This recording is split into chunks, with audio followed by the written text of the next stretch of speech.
Cliff Mass would never buy a lottery ticket. He has self-respect. He's not a dum-dum. He was on our sister station pointing out what we've been talking about for a while now, but it bears repeating. Cliff Mass, the professor of atmospheric sciences at the UW, he was asked about the Climate Commitment Act.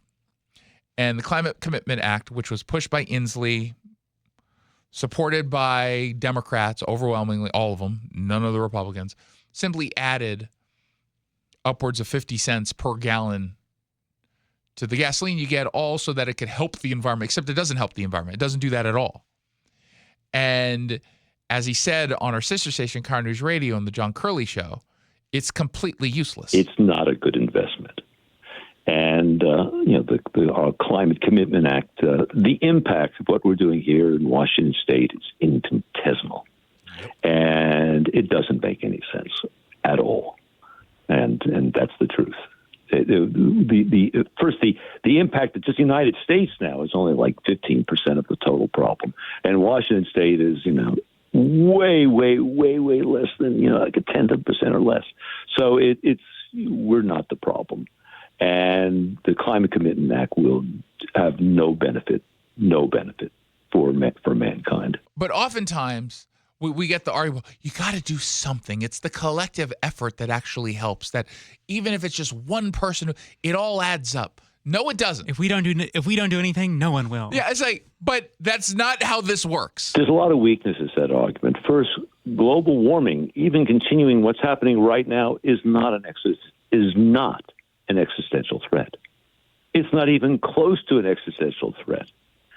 So that whole argument is false.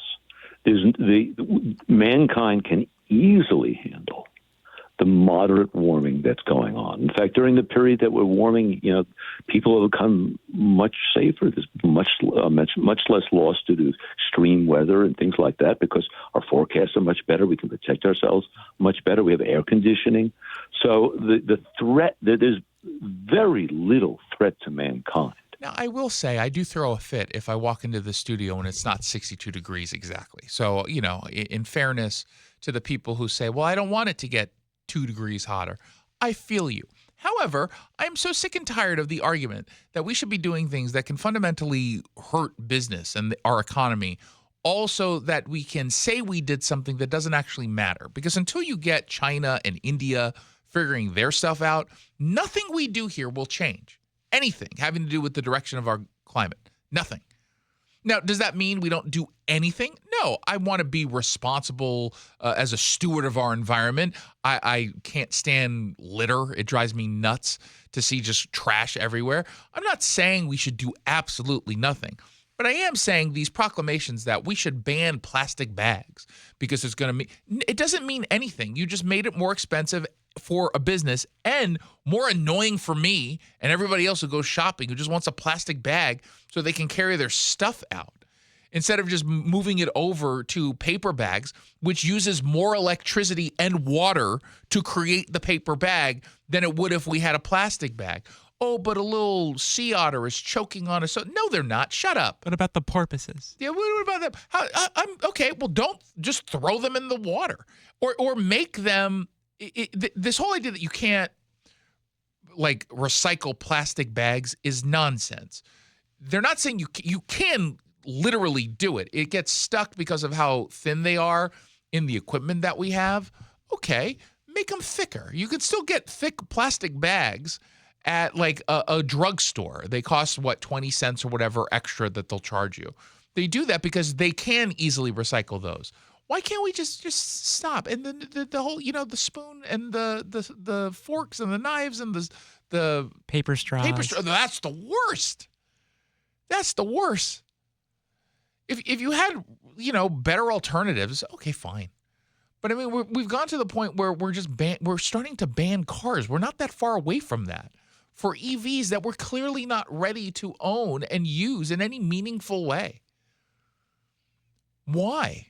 Because it says we're doing it because it's the little thing that counts. No.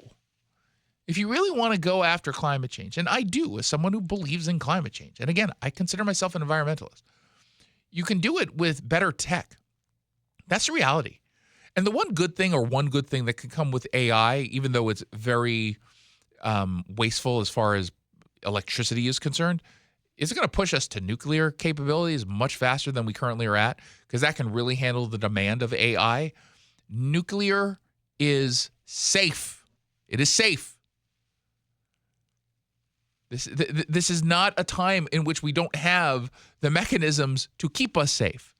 But technological advances in general will get us where we need to go. The way to get out of this business is technological in the end. In the end, we can use nuclear power and we can use fusion power, which will be eventually available. Once we have that, the game is over. We will have unlimited energy that will put no CO2 in the atmosphere. In fact, it's even better than that.